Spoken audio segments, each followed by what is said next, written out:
Chi-Chi was a quiet golden retriever with 4 missing legs and a steady tail wag that never seemed to stop. Even in small moments, she looked at people as if she expected something kind from them. Before she was safe, her world was uncertain and narrow. Most days were spent inside a kennel in South Korea, recovering from surgeries and learning how to move again without fear. The rescue group shared short videos online so people could see her progress. They explained that she would need extra care, patience, and probably a long time to adjust.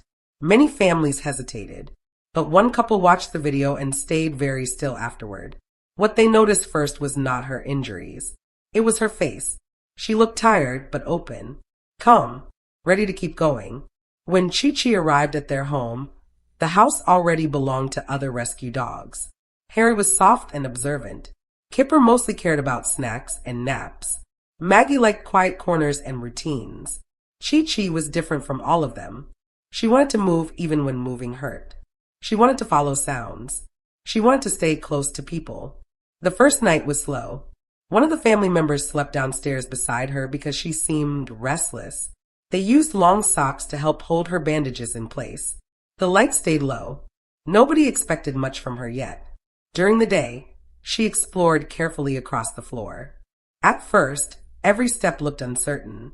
Her small prosthetics were made from soft foam and simple straps. She would pause often.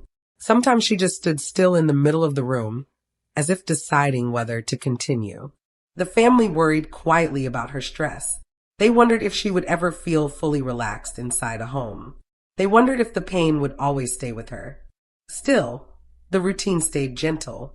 Every morning, someone carried her downstairs and helped put on her boots before she walked outside. It became part of the day without discussion. A small task, a steady one. After some time, little things began to change. She started sleeping more deeply through the night. She carried toys from room to room and gathered them into piles beside her bed. When visitors arrived, her tail moved first before the rest of her body did. Harry stayed close to her often. He seemed to understand when she needed space and when she needed company.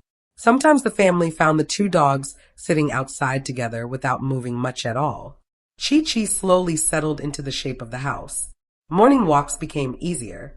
She learned the sound of the kitchen cabinets opening. She waited by the door when leashes came out.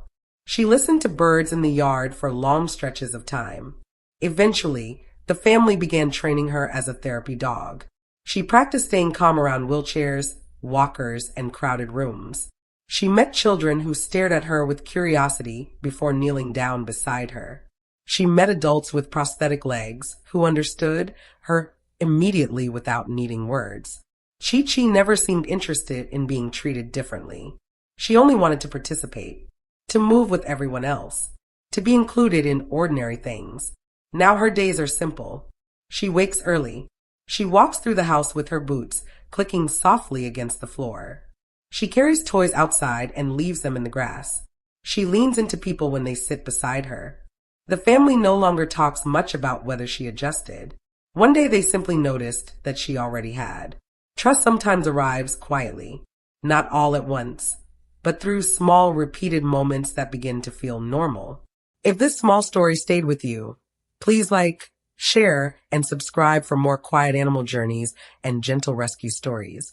We believe the smallest stories are often the ones people remember the longest.